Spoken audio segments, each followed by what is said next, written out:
Muy buenos días, qué gusto verles, sean bienvenidos a las personas que nos visitan el día de hoy, qué gusto verles, bienvenidos. Vamos a comenzar nuestra reunión yendo a la palabra de Dios. El día de hoy continuamos con el estudio del libro de Mateo. Hemos iniciado esta aventura a través de la Escritura para aprender qué quiere Dios de nosotros. Y estamos en medio del Sermón del Monte. El Sermón del Monte es Mateo 5, 6 y 7. El día de hoy, como le dije la semana pasada, vamos a iniciar 6 de las antítesis de Jesús hacia lo que se dice de la ley y lo que Él dice de la ley. ¿Alguna vez tal vez escuchó usted o leyó cuando Jesús decía o se refería a los, en ese momento, religiosos del tiempo? ¿Habéis escuchado qué? Pero yo les digo qué. Esas son 6 o 5 antítesis de Jesús diciéndoles, no es tal como ustedes lo creen. Hay más allá de eso.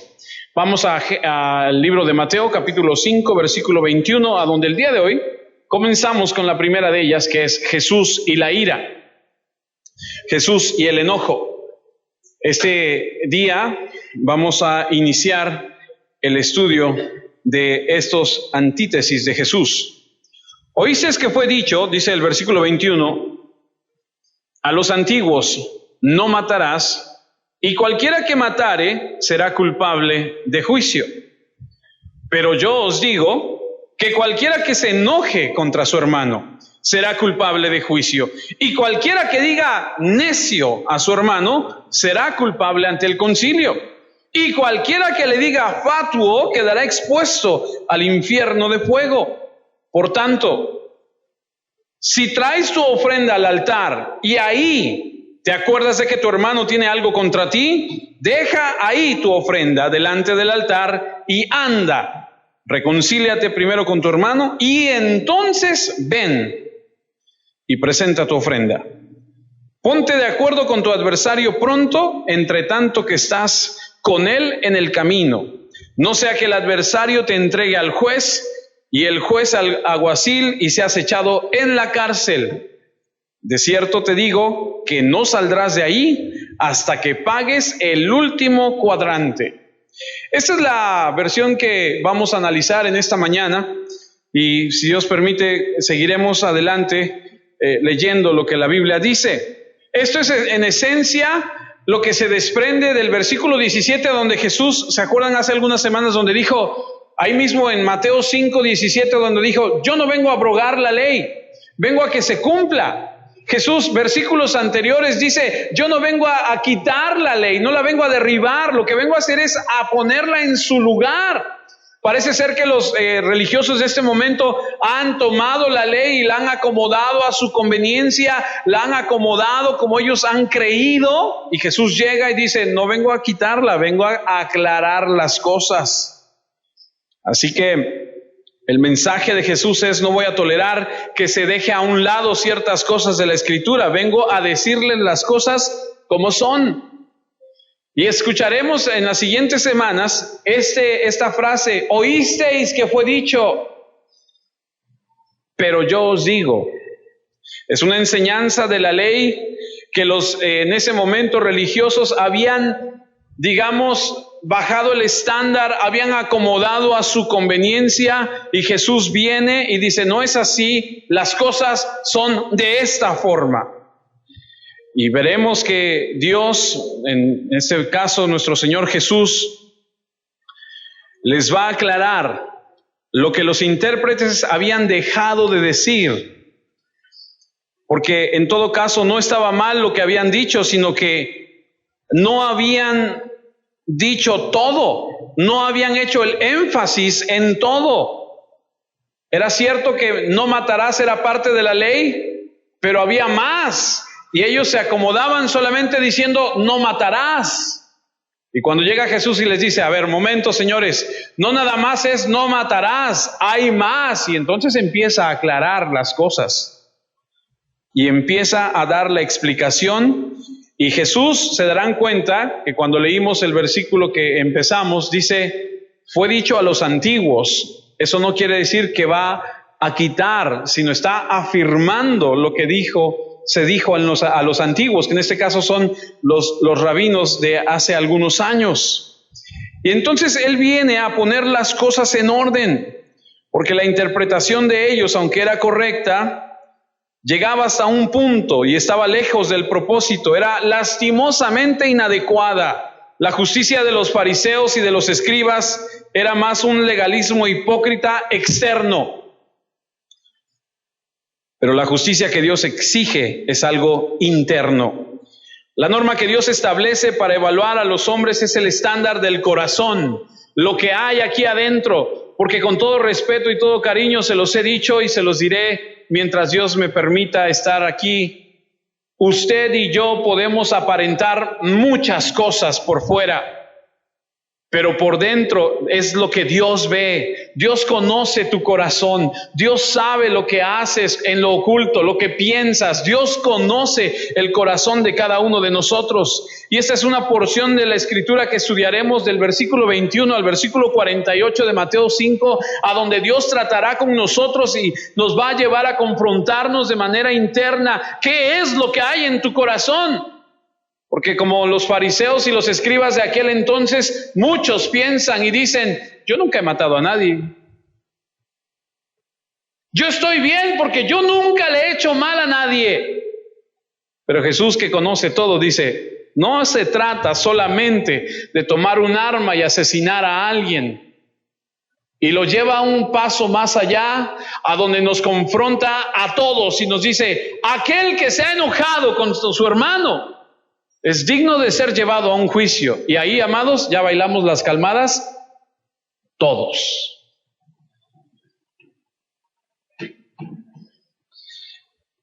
Esto es lo que Jesús nos va a enseñar. Y veremos Jesús y la ira, que es el tema de hoy, Jesús y el adulterio, Jesús y el divorcio, Jesús y los juramentos, aquellos que les encanta jurar, mira, te lo juro, y juran por el cielo, el mar, la tierra y todo lo demás.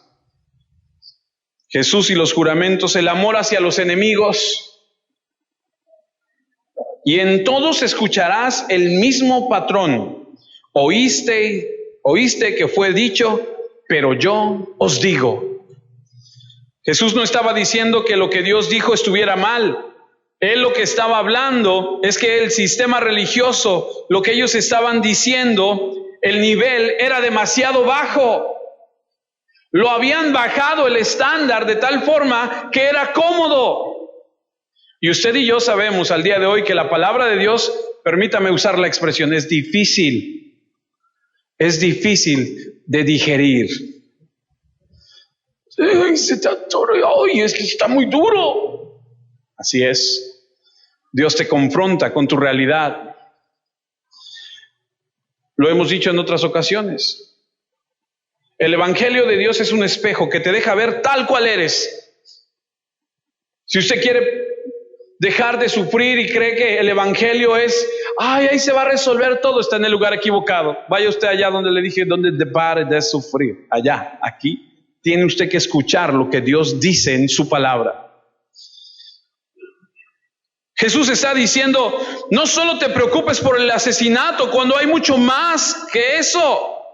Dios mira el corazón y ve si hay odio, es lo mismo. Dios ve el corazón y si ve que en ese corazón hay lujuria, es lo mismo que el adulterio. La norma de Dios es un estándar de actitud y ustedes solamente predican un estándar de acción. Gran diferencia. Jesús dijo, a los ojos de Dios, no solo el hombre que comete un asesinato es culpable, sino el hombre que está enojado es tan culpable y tan susceptible a ser juzgado. Jesús dijo, a los ojos de Dios, lo veremos la próxima semana si Dios permite, no es solo el hombre que comete el acto del adulterio, el culpable, sino el que permite el deseo impuro en su corazón. Y algo que tenemos que entender es que no podemos justificarnos, porque somos muy dados a eso. Yo no he matado nunca a nadie. Y hay gente que dice, uy, no, vieras ese, ni una mosca mata. No. Pero no se trata de autojustificarnos. Se trata de vernos a la luz de la palabra, porque no es suficiente. Porque no estamos hablando de aspectos externos solamente, estamos hablando de internos, que es lo que Dios trata. Mateo 5:21, permítame regresar. Oísteis que fue dicho a los antiguos, no matarás, y cualquiera que matare será culpable de juicio. Pero yo os digo, estos padres de la antigüedad, a los cuales hace referencia, es un término usado comúnmente en este tiempo para referirse a aquellos rabinos. El rabino es el que interpreta la ley. El rabino es el que estudia la palabra y se la da al pueblo. El rabino es aquel maestro que está estudiando y que él interpreta y la comparte al pueblo. Se trata de una enseñanza oral que pasó por alto muchas verdades de Dios. Y entonces durante años y años y años, incluso siglos, se acumularon enseñanzas dadas al pueblo equivocadas. Y el pueblo las aceptó y empezó a vivir bajo esos estándares. Y mire, cuando empezamos a diluir la palabra de Dios en nuestra vida, el estándar empieza a bajar y todo se vuelve más light. ¿Entiende lo que le digo cuando le digo light? Más ligero, más liviano, más... pues ahora el pecado le dicen que es un error. Es que cometiste un error. No, cometer un error es escribir sin H. Ese es un error. O ibas a dar vuelta a la izquierda y diste vuelta a la derecha. Ah, te equivocaste. Pero cuando cometes adulterio no cometiste un error. Cometiste un pecado y ofendiste a Dios. Pero se empezaron a diluir los estándares.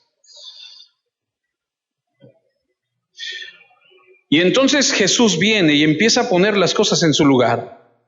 Porque estos padres de la antigüedad no es que no predicaran el evangelio, la palabra de Dios, la ley, sino que la habían interpretado y la habían acomodado. Y Jesús no viene a decir que esté contrastando el Nuevo Testamento con el Antiguo. No viene a decir, estoy contrastando mi palabra con la palabra de Dios, sino con lo que dijeron ellos. Su interpretación tradicional había sido equivocada, me cuentan, porque a mí no me tocó vivirlo. A lo mejor algunos de ustedes que ya están más viernes que jueves lo sabrán, pero dicen que la Iglesia Católica antes la misa era en latín y que el sacerdote daba la misa en latín y que nadie entendía nada a menos que tuvieras el conocimiento del latín. Y entonces todo el mundo escuchaba y estaba ahí, y entonces seguía las indicaciones y pues la paz, y todo el mundo se daba la paz y se acabó, y pues ya se acabó y vámonos. Y entonces todo el mundo iba y escuchaba algo que no entendía.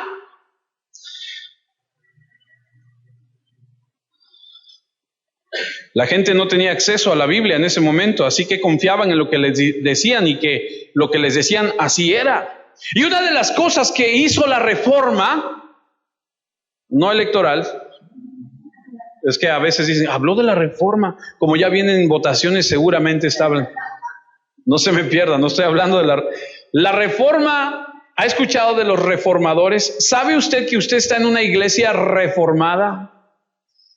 Aquellos que dicen, no, yo no sabía. Bueno, usted está en una iglesia reformada.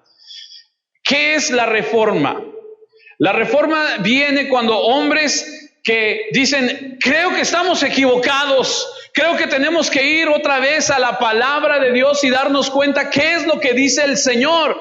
Y empiezan los reformadores a estudiar la palabra y empiezan a darse cuenta que hay tantas verdades que han sido ocultas, omitidas o acomodadas a conveniencia de alguien.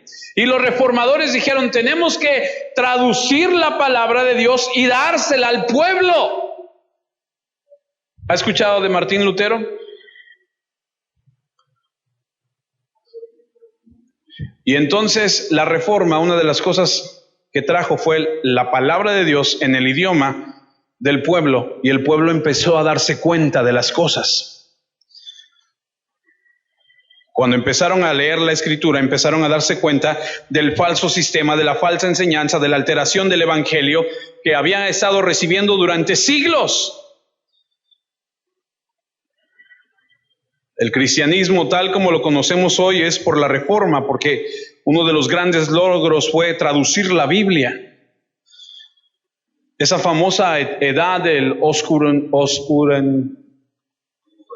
oscurantismo, gracias, de la Edad Media, donde solamente algunos tenían el conocimiento, el poder, donde solamente algunos sabían y no lo impartían a todos, y ellos tenían el conocimiento. ¿Alguna vez ha visto la película de Denzel Washington llamada El libro de Elí? ¿No? No hay muchos cinéfilos aquí. La película trata de el tiempo apocalíptico donde el mundo está destrozado y hay un hombre que anda buscando desesperadamente un libro. Él es ciego y anda, ¿sí ya la viste? Sí, ese. ¿De la vida? El libro que anda buscando el tirano de la película es la Biblia, porque dice él ahí, lo dice bien en el sentido, dice, este libro es poder, es conocimiento. No voy a predicar de la película, pero bueno. Si algunos dicen, ya la va a contar, no. Así que la Iglesia Reformada trae de regreso a las Escrituras y podemos comprobar cualquier sistema falso, podemos darnos cuenta, y se los he dicho. Le he dicho a la gente que está en los cursos, les he dicho, usted tiene que aprender la Escritura porque yo le puedo hacer un coco wash. ¿Me entiende lo que le digo? Y usted puede recibirlo con toda su inocencia y con todo su cariño. Sí. Como en otro tiempo, cuando todo lo que se nos decía, decíamos, sí, así debe ser. Yo creo que si lo dijo, así es. Como el famoso ese de ayúdate que yo te ayudaré. Así lo dice la Biblia, dice la gente. ¿Por qué? Dígame por qué. Porque no lee. Porque no escudriña la Escritura. Usted no puede ser un cristiano que lee la Escritura solamente el domingo cuando viene a la iglesia. Usted no tiene una relación con Dios si usted no ora todos los días y le pide al Señor. Usted traiga su Biblia, ya se lo advertí, un día de esto se va a descomponer la tele, nada más va a servir para las puras canciones y de ahí para allá ya no va a funcionar. Usted tiene que traer su Biblia y ver qué está leyendo. Sí, así dice. ¿Qué tal si yo lo engaño? ¿Qué tal si llega delante de Dios y dice, no, pues yo no sé, él fue el que nos dijo? Dios le va a decir, sí, pero tú tenías que comprobarlo. Así que tú y él ¿no? ¿Verdad? ¿Verdad?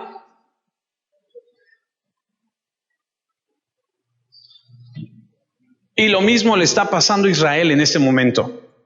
Israel había sido llevado cautivo por Babilonia y estuvo en cautiverio 70 años. Y durante 70 años no hablaron su lengua materna, no hablaron su lengua hebreo. Aprendieron a hablar arameo. Y la Escritura estaba en hebreo. En el tiempo de Daniel, ¿ha leído el libro de Daniel?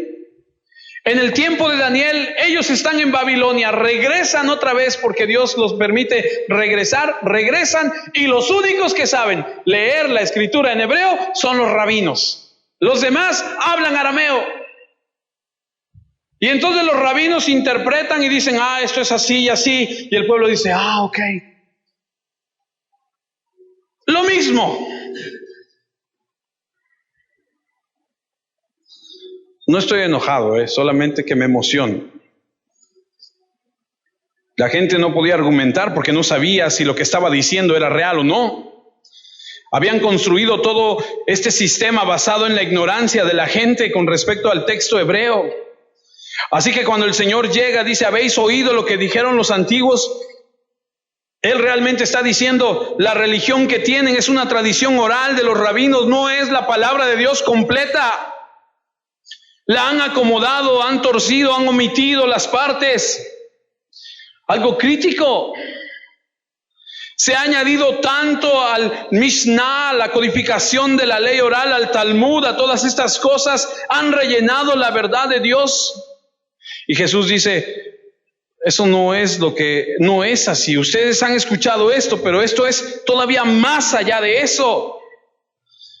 Así como la Iglesia Católica borró la verdad al mantener a la gente en ignorancia de las Escrituras, así está sucediendo en este momento con los rabinos, porque la gente no podía hablar hebreo, no podían verificar lo que estaban recibiendo. Y por eso el Señor dice, yo estoy aquí para limpiar la ley, para quitar todo lo que está estorbando y para aclarar cómo son las cosas. Versículo 21 otra vez, oísteis que fue dicho a los antiguos, no matarás, y cualquiera que matare será culpable de juicio. Versículo 22, pero yo os digo, esta expresión, pero yo os digo, es muy fuerte. Es alguien que habla con autoridad. Que cualquiera que se enoje contra su hermano será culpable de juicio, y cualquiera que diga necio a su hermano será culpable ante el concilio, y cualquiera que le diga fatuo quedará expuesto al infierno de fuego. Ahora, no matarás, digo, si vamos casi frase por frase, no matarás, ¿de dónde viene? No es otra cosa más que el decálogo de Dios, que son los 10 mandamientos. Es la escritura de Éxodo 20, como les compartía la otra semana. La escritura tiene mucho que decir acerca del asesinato. Por ejemplo, Génesis, capítulo 9, versículo 6. Génesis 9, 6. El que derrama sangre de hombre, escuche, y aquí está la pena capital. ¿Usted sabe qué es la pena capital? En Estados Unidos se practica la pena capital en algunos estados. Al que hierro mata, a hierro muere. Y la Biblia dice, Génesis 9:6, el que derrama sangre de hombre, por el hombre su sangre será derramada. Porque a la imagen de Dios es hecho el hombre. No matarás significa asesinar. Ahora tú dices, bueno, ¿cómo dice no matarás? Y entonces, ¿qué pasó? Los judíos mataron a muchísima gente, mataron pueblos enteros, mataron a hombres, mujeres, animales, niños, ancianos. Sí, porque en ciertos momentos de la historia de Israel, Dios en su plan soberano para llevar a cabo las cosas, ordenaba que se llevaran a cabo ciertas guerras justas. Y Él decía, vas y me exterminas a todos. Y entonces dices, ¿cómo? Entonces no matará. Bueno, de lo que estamos hablando es muy diferente, porque lo que estamos diciendo es asesinato, alevosía, ventaja, planeación. Muy distinto. Conspiración. Éxodo 21:14. Pero si alguno se ensoberbeciere contra su prójimo y lo matara con alevosía, el mexicano diría con gandallismo, de mi altar no lo quitarás para que muera. O sea, en otras palabras, el que mate tiene que pagar con su vida. Si alguno se ensoberbece, ay, Dios me cuesta eso. También a usted le cuesta, ¿verdad? Gracias, no soy el único. Ensoberbeciere contra su prójimo y lo matare con alevosía, de mi altar lo quitarás para que muera. Una vez más, Dios reitera el castigo a la pena de muerte para quien presuntuosamente,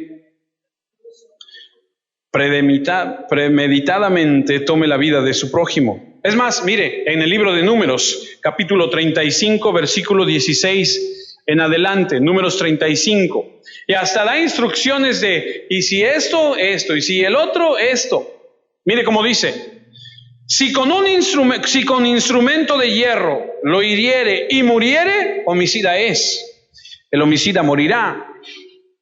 Si con una piedra en la mano que pueda dar muerte lo hiriere y muriere, homicida es, el homicida morirá.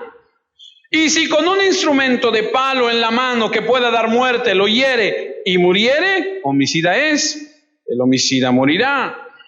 Así que la Biblia una y otra vez habla del asesinato.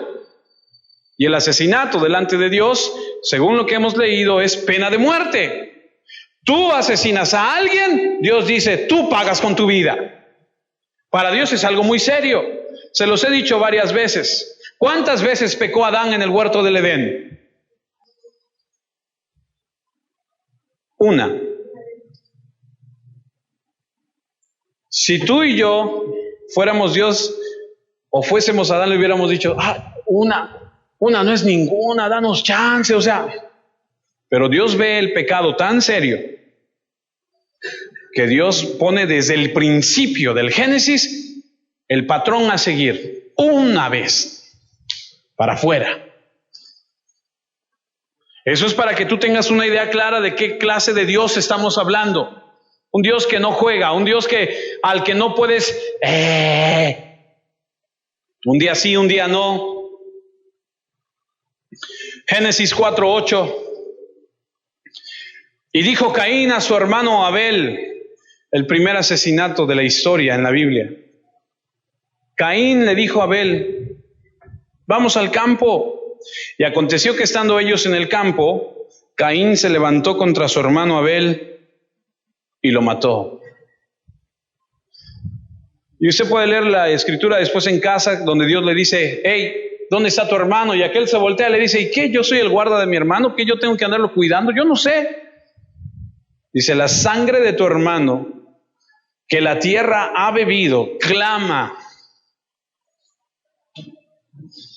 Desde ese momento, y aprendemos que en el asesinato en la Biblia es algo muy serio, y cuyo autor es el mismísimo diablo. Juan 8:44 dice, vosotros sois de vuestro padre el diablo, y los deseos de vuestro padre queréis hacer. Él ha sido homicida desde el principio, y no ha permanecido en la verdad, porque no hay verdad en él. Cuando habla mentira, de suyo habla, porque es mentiroso y padre de mentira. Enséñele a sus hijos, padres, que la mentira es del diablo. Enséñele a sus hijos que la mentira es de parte de Satanás y que no tiene nada que ver con nosotros. Algo más sobre el asesinato, Mateo 15:19. Le están reclamando a Jesús y le están diciendo, oye, tus discípulos no se lavan las manos para comer. Y Jesús entonces viene y les dice, porque del corazón salen los malos pensamientos, los homicidios, los adulterios, las fornicaciones, los hurtos, los falsos testimonios, las blasfemias. Y nos damos cuenta que el asesinato es una manifestación de un corazón no regenerado, de un corazón más bien degenerado. El asesinato no sucedió debido a situaciones de estrés. ¿Escuchó las noticias de hace poco? De los niños que jugaban a secuestrar y que asesinaron a otro niño.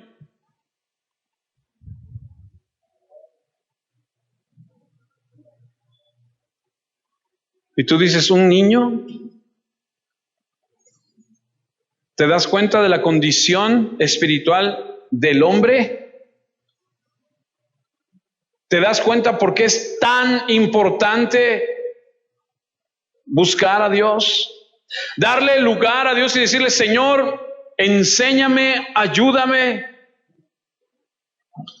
Romanos 1:28 nos muestra la condición del ser humano. Y como ellos no aprobaron tener en cuenta a Dios, y escuche, esa es la condición de la gente no regenerada, la gente que no toma en cuenta a Dios, la Biblia dice que Dios entonces los entrega a una mente reprobada. Aquella gente que dice, yo no quiero saber nada de Dios, a mí no me importa, yo no quiero nada con Dios. Entonces Dios dice, ¿ah, sí? Ok, entonces ve y revuélcate en el lodo. Entonces ve y acábate de perder. Y como ellos no aprobaron tener en cuenta a Dios, Dios los entregó a una mente reprobada para hacer cosas que no convienen, estando atestados de toda injusticia, fornicación, perversidad, avaricia, maldad, llenos de envidia, homicidios, contiendas, engaños y malignidades, murmuradores, detractores, aborrecedores de Dios, injuriosos, soberbios, altivos, inventores de males, desobedientes a los padres, necios, desleales, sin afecto natural, implacables, sin misericordia, quienes, habiendo entendido el juicio de Dios, que los que practican tales cosas son dignos de muerte, no solo, dice la Escritura, las hacen, sino que también se complacen con los que las practican. Por eso es tan importante con quién te juntas. Por eso es tan importante ver con quién van tus hijos, con quién se relacionan. Es que voy a ir con quién vas, quién es, no le conozco, no vas, no y no.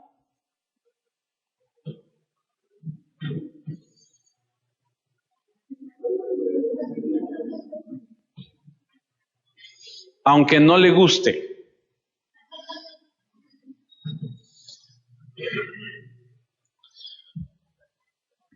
El hombre es un asesino porque tiene una mente reprobada, depravada. El hombre que no teme a Dios, el hombre que no tiene a Dios en su corazón, es capaz de hacer cualquier cosa. Si sabe Dios que los que le amamos y le tememos, si nos descuidamos y dejamos que el pecado entre en nuestra vida, somos capaces de cometer cualquier cosa. ¿Cuánto más nosotros?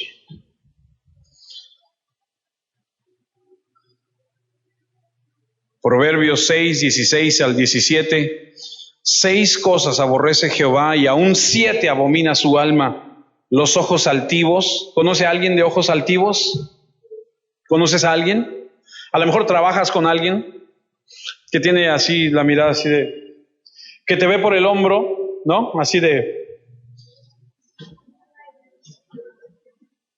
la lengua mentirosa, las manos derramadoras de sangre inocente y muchas otras cosas más.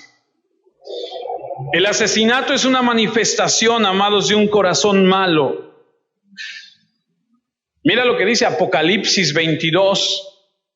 Apocalipsis 22, versículo 14. Bienaventurados los que lavan su ropa, sus ropas. Y no está hablando de que si ya echaste a lavar, o no está hablando de eso. Para tener el derecho al árbol de la vida, está hablando de mudar. La vestimenta en la Escritura es símbolo de espiritualidad. Cuando Adán y Eva pecaron y se vieron desnudos, corrieron a taparse y se hicieron unos vestidos de higuera. Y entonces viene el Señor, habla con ellos, les quita eso y les pone piel de animal. ¿Se acuerda? ¿Se acuerda del hijo pródigo cuando regresa con su padre? Le dicen, me le quitan esto que trae y me le ponen algo nuevo. En las Escrituras el cambio de ropa es cambio de vida, cambio de espiritualidad. Bienaventurados los que lavan sus ropas para tener derecho al árbol de la vida y para entrar por las puertas de la ciudad. Versículo 15, mas los perros estarán fuera. Y los hechiceros, los fornicarios y los homicidas, los idólatras y todo aquel que ama y hace mentira.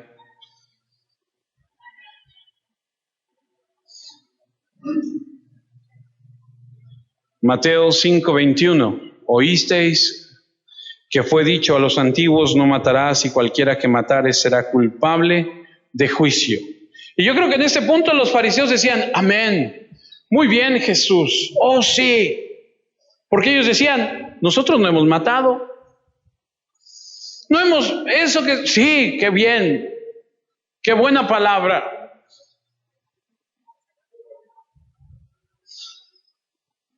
Se les había enseñado que el asesinato era una cosa mala y ellos se sentían santos al decir, nosotros no hacemos eso. La idea de no haber cometido un asesinato para ellos era una forma de convencerlos de que eran justos. Hemos mantenido la ley de Dios, no hemos matado, hemos cumplido, no hemos asesinado a nadie. Una de las formas favoritas para justificarse. Amados, si tú piensas lo mismo, que tal vez por nunca haber asesinado a nadie, eres justo y santo, creo que el versículo 20 lo debemos repasar otra vez. Mateo 5:20 dice, porque os digo que si vuestra justicia no fuere mayor que la de los escribas y los fariseos, no entraréis en el reino de los cielos. Porque ellos se justificaban por no haber asesinado a nadie y decían, es suficiente. Pero Jesús nos va a mostrar a partir de hoy que esto es mucho, mucho, mucho más allá que eso. Jesús derriba ese concepto en pedazos e interpreta el sexto mandamiento como debería ser. Ellos habían dicho, no mates porque si matas estarás en problemas con la ley, pero omitían a Dios, que es lo más importante. Decían, no mates, no te metas en problemas con la ley. Y omitían lo más importante, la ley moral de Dios. O sea, no era, no mates porque es un mandamiento de Dios. No, decían, no mates porque te metes en broncas con la ley. No dijeron nada sobre las actitudes, sobre el corazón. Era muy superficial. Versículo 22, pero yo os digo que cualquiera que se enoje contra su hermano será culpable de juicio, y cualquiera que diga necio a su hermano será culpable ante el concilio, y cualquiera que le diga fatuo quedará expuesto al infierno de fuego. Jesús simplemente dice, el asesinato no solamente es el tema aquí, es la ira, el odio en el corazón. Y no puedes justificarte a ti mismo, porque si hay odio en tu corazón, si hay resentimiento, es lo mismo que si asesinaras.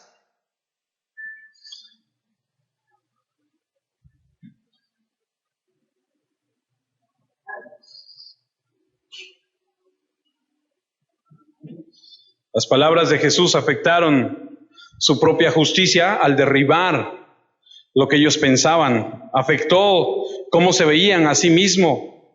Y eso es lo que debe hacer la palabra de Dios en nuestra vida. Cuando somos confrontados con la Biblia, tiene que mostrarnos nuestra condición y tiene que decirnos qué es lo que está pasando y qué es lo que está mal. Sin embargo, a veces nos enfadamos tanto con una persona y creemos que no pasa nada. A veces odiamos a alguien y decimos, no pasa nada. Pero de acuerdo a lo que dice aquí, a veces maldecimos a la gente y pensamos que no sucede nada. Pero Jesús está diciendo, eso es lo mismo que asesinar, porque Él ve el corazón.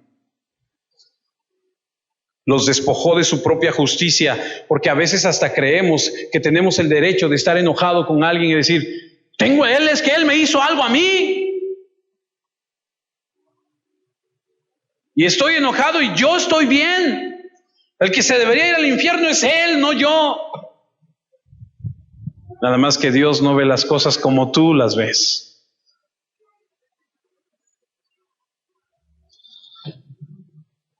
Cualquiera que se enoje contra su hermano, sencillo. ¿Te enojas? La raíz del asesinato es la ira. Así que la ira y el asesinato merecen igual castigo. Eres culpable de juicio, de ser expuesto al infierno de fuego, porque lo que Dios ve es tu corazón.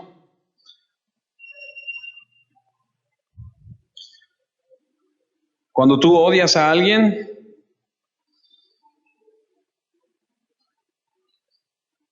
Estás expuesto a eso. Primera de Juan 3:15 dice, todo aquel que aborrece a su hermano es homicida. ¿Sabes qué es eso? Es un asesino. Todo aquel que aborrece a su hermano es un homicida. Y sabéis que ningún homicida tiene vida eterna permanente en él. Y aquí el sentido hermano se utiliza en un sentido amplio de la sociedad. La gente en tu vida, no está hablando de un hermano espiritual. Los sociólogos y los psicólogos dicen que el odio es el sentimiento que trae más cerca, que te acerca más al asesinato que cualquier otra emoción. El odio no es más que una extensión de la ira que te puede llevar al asesinato. Así que si alguna vez has estado enojado o has aborrecido a alguien, eres un asesino. Y entonces Jesús, como para aclararlo más, utiliza 3 ilustraciones en estas escrituras. Y como que va subiendo de nivel. Versículo 22. Pero yo os digo, cualquiera que se enoje contra su hermano será culpable de juicio. Ese es el primero. El primero comienza con, te enojas contra tu hermano, estás enojado contra él, tienes que ir al juicio.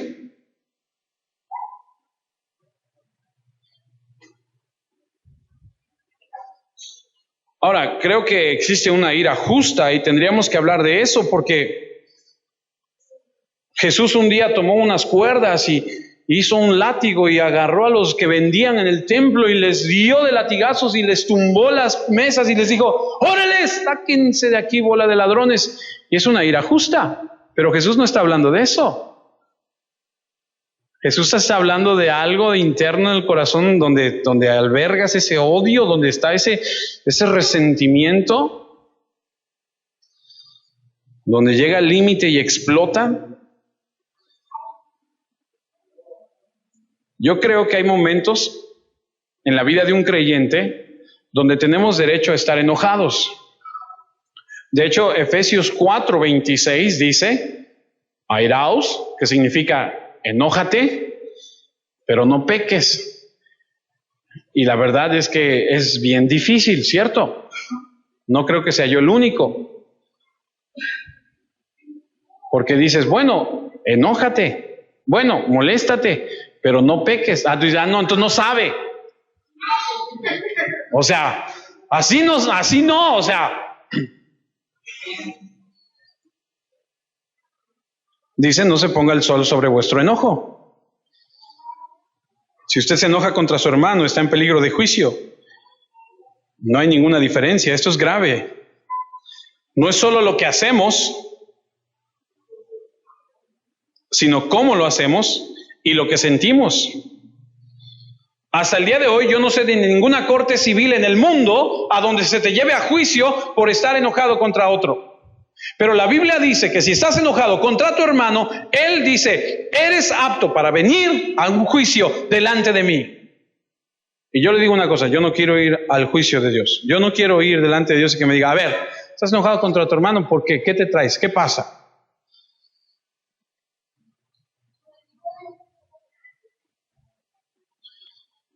Aguas. Porque muchos de nosotros estamos enojados con gente de años y los traemos literalmente atravesados ahí.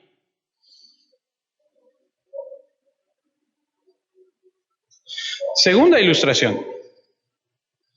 Pero yo os digo que cualquiera que se enoje contra su hermano será culpable de juicio. Y cualquiera que diga necio. No, hombre, eso ni siquiera es una grosería para nosotros. Vaya, eso ni siquiera es una ofensa para nosotros. Vamos a hacer, somos mexicanos y luego todavía somos jarochos. O sea, eso para nosotros no, como que necio.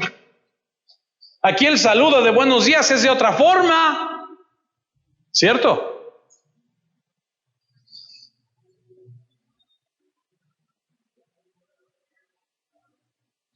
Ayer se estaban peleando dos mujeres afuera del Seguro Social donde fuimos a visitar a una persona y le decía a una a otra, no te quiero decir una grosería fea, ¿eh?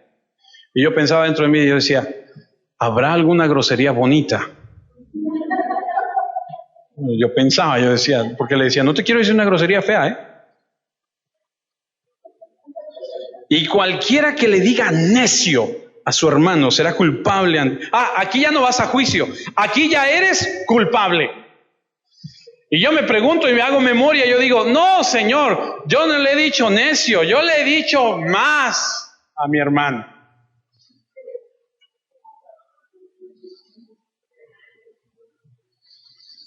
Vamos a dejar el otro, todavía no llegamos ahí. En términos de Dios, aquí ya eres culpable de decirle necio a alguien. Es una palabra de arrogancia, de desprecio. Es una palabra maliciosa. De acuerdo a la raíz hebrea de esta palabra, es rebelde.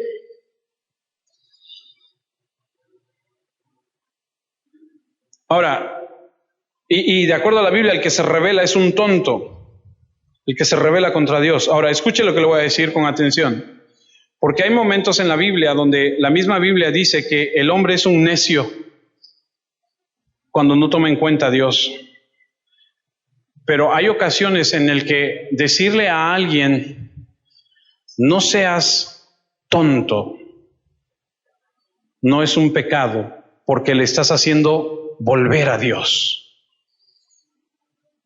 No hagas las cosas como tú estás acostumbrado a hacerlas. No seas necio, no seas rebelde. Endereza tu vida y ven a Dios. Deja ya de hacer las cosas tontamente. No es un pecado. Jesús les dijo a los fariseos necios. El Salmo dice necio, el proverbio dice necio es el hombre que no toma en cuenta a Dios.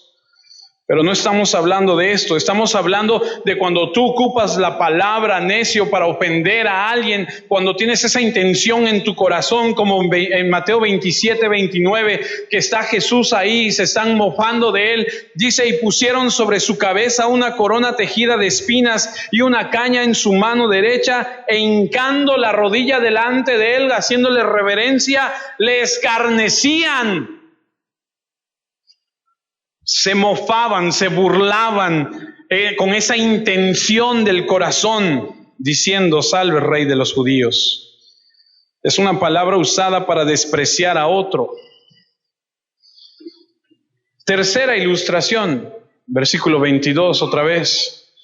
Pero yo os digo que cualquiera que se enoje contra su hermano será culpable de juicio, y cualquiera que diga necio a su hermano será culpable, aquí ya está culpable, dice ante el concilio. Ahora el siguiente, y cualquiera que diga fatuo quedará expuesto al infierno de fuego. Este ya tiene pase directo, este ya directo, ya sin escalas, todo. Ahora fatuo ya es una palabra que te manda al infierno, es decirle idiota a alguien.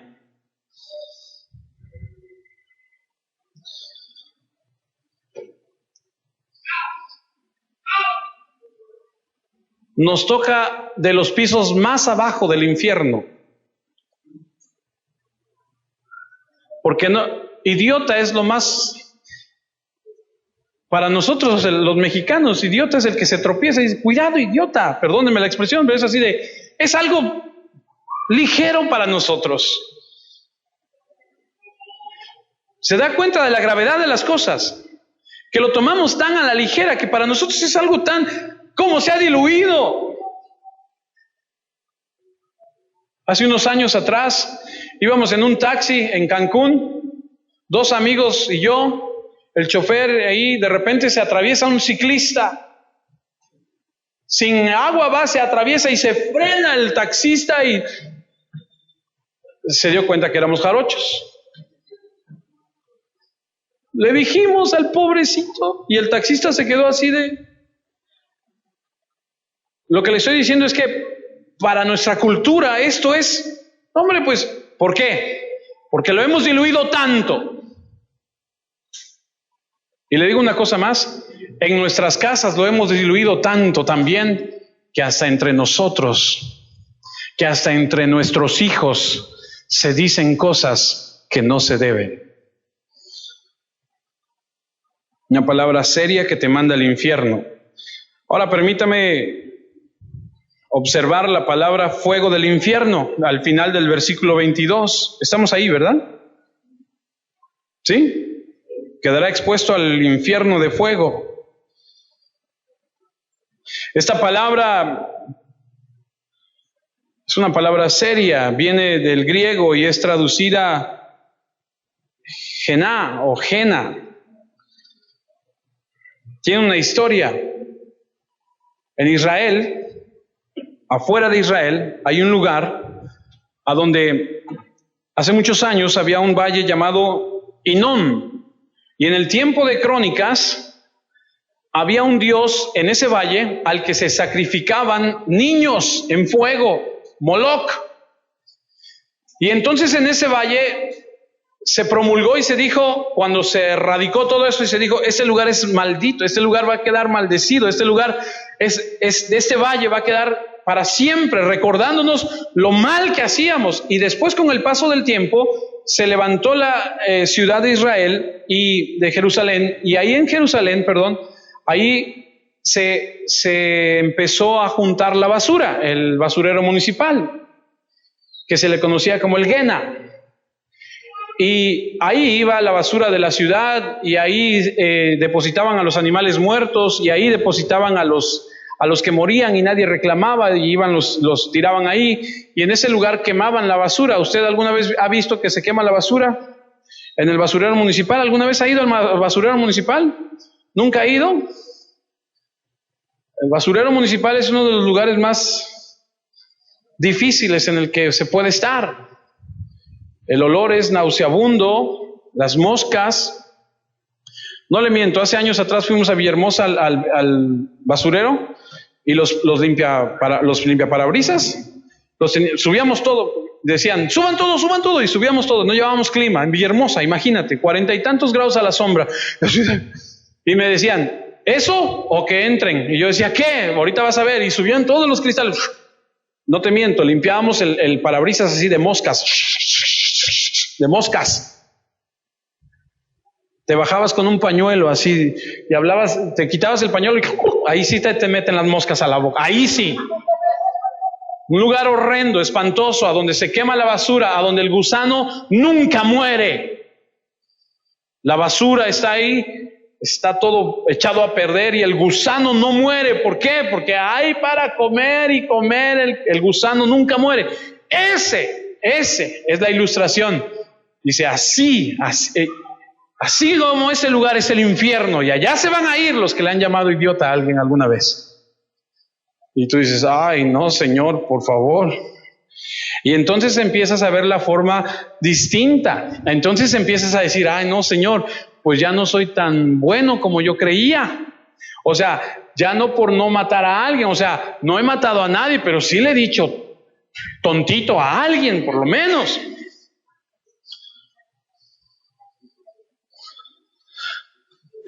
Versículo 23 y 24 de Mateo 5. Por tanto, si traes tu ofrenda al altar y ahí te acuerdas de que tu hermano tiene algo contra ti, deja ahí tu ofrenda delante del altar y anda y reconcíliate primero con tu hermano, y entonces ven y presenta tu ofrenda.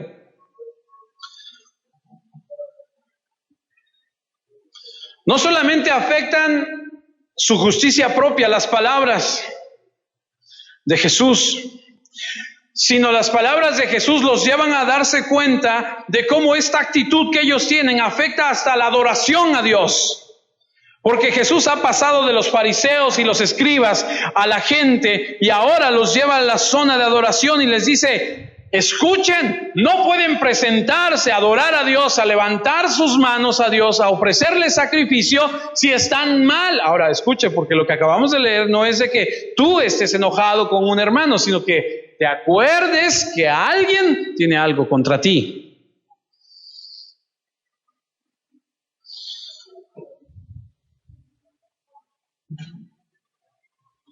Y esto nos habla de tener buenas relaciones. Esto nos habla de llevarnos bien, de cuidar. Yo sé, y lo sé por experiencia también, que hay vecinos difíciles de amar.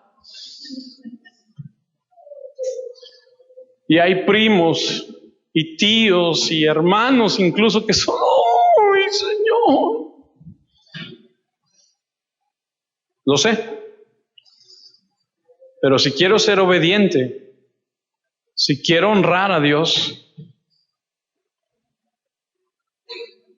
amados, este puede ser un mensaje más para ti, decir, estuvo bueno, estaba enojado, e irte y regresar la próxima semana, y ¿ahora qué sigue, pastor?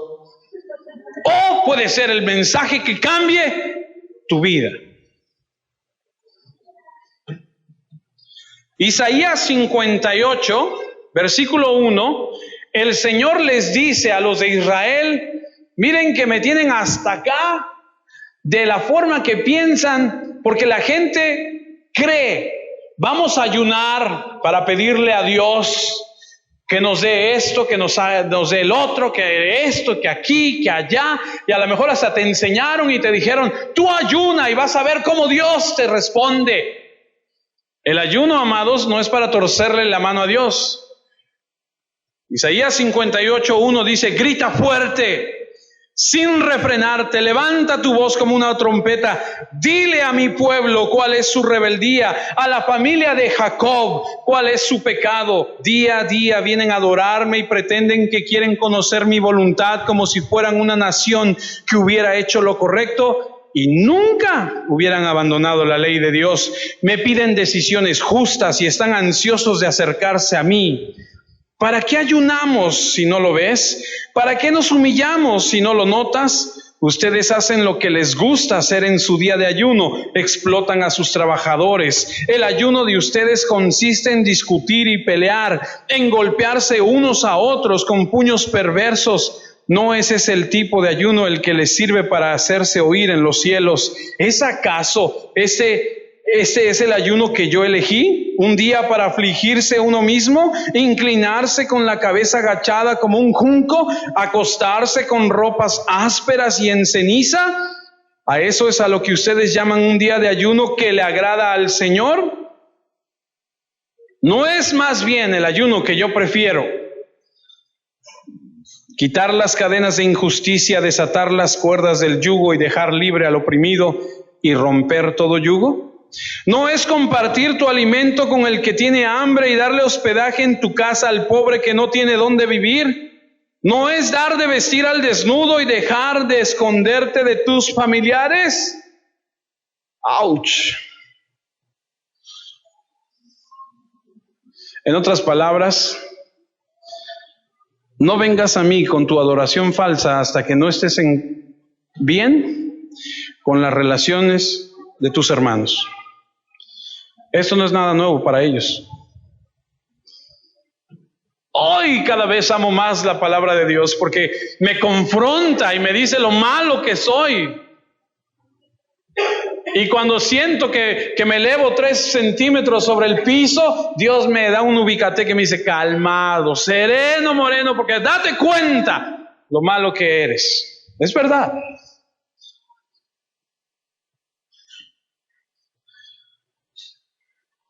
Versículo 22 dice que si alguien está enojado, está en peligro de condenación. Y el 23, que si alguien está enojado contigo, él no quiere tu adoración.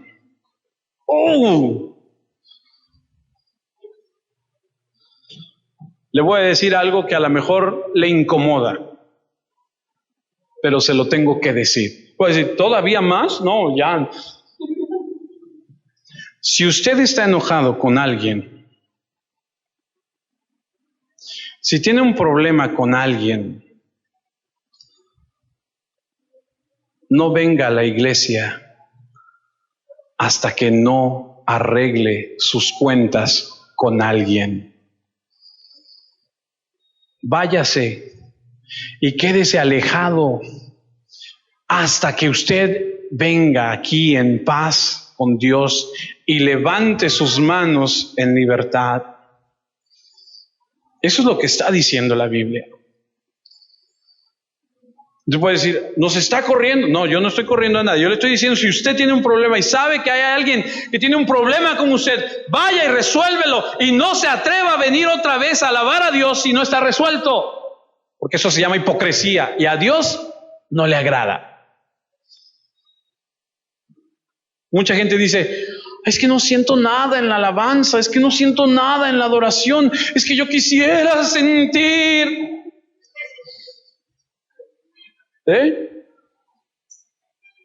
No vas a sentir absolutamente nada hasta que no estés en paz con Dios. Y oro porque no sientas nada que te lleve a algo. Si vas a sentir, que sientas remordimiento, que sientas una pesadez en tu corazón de decir, perdóname. No una emoción que salgamos de aquí como chapulines, contentos todos para que mañana ya se nos acabe la emoción y otra vez regresemos a lo mismo. Mejor humillados y contritos, llevándonos la palabra de Dios a casa, meditándola una y otra vez, para que eso nos lleve a vivir una vida de santidad delante de Dios.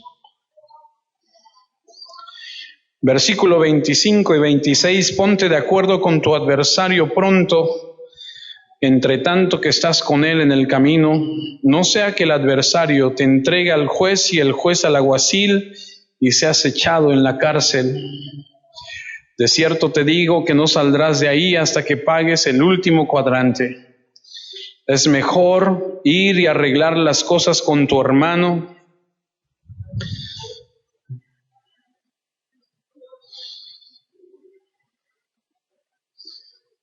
¿Crees que eres santo porque no has matado?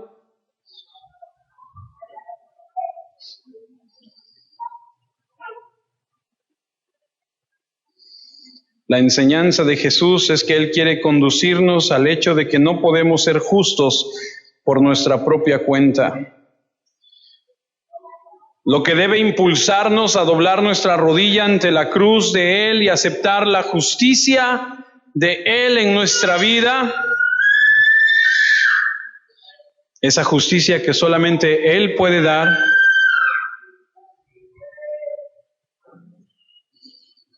porque todo lo que Él dice es para conducirnos a la frustración y a la incapacidad para que vengamos a Él.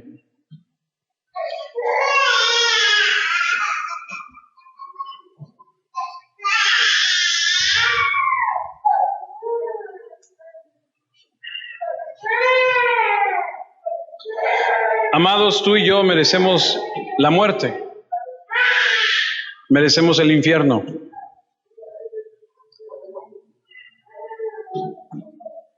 Todos somos asesinos de una o de otra forma. Pero por eso Cristo vino al mundo y dio su vida en la cruz. Y murió y sufrió. Y a través de eso nos da de su justicia.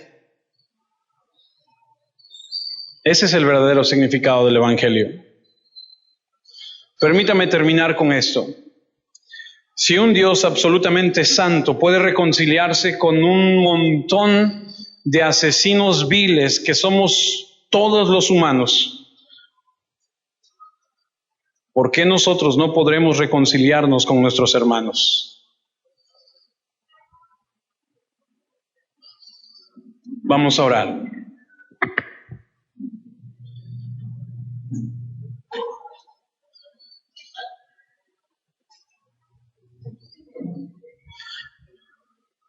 Señor, perdónanos.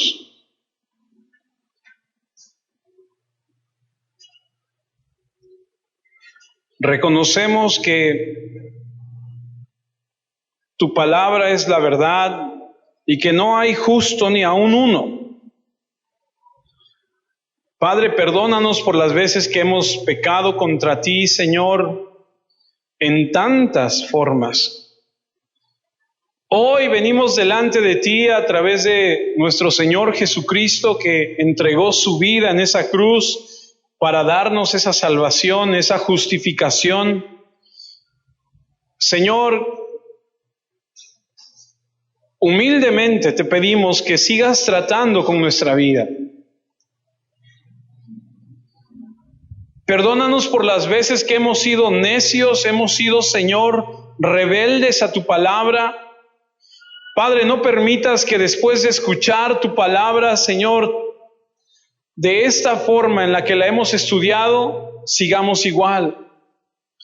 No permitas, Señor, que en nuestro corazón siga habiendo odio, rencor, ira en contra de nuestros hermanos.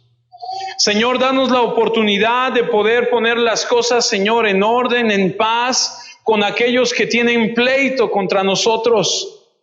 Permítenos, Señor, poner las cosas en claro. Permítenos y danos tu gracia y tu favor para hacer las cosas, Señor, como se tienen que hacer. Perdónanos, ayúdanos, dirígenos.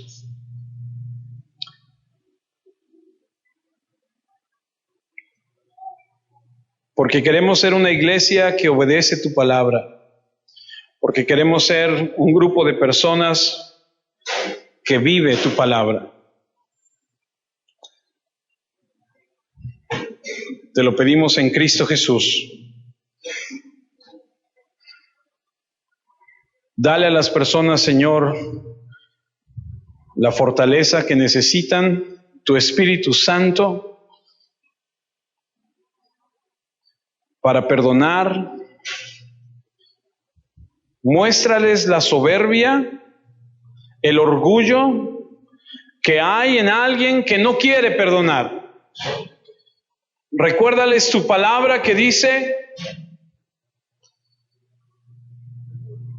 que aquel que no perdona, tú le retienes también sus pecados. Te lo pido en Cristo Jesús y te doy gracias, Señor.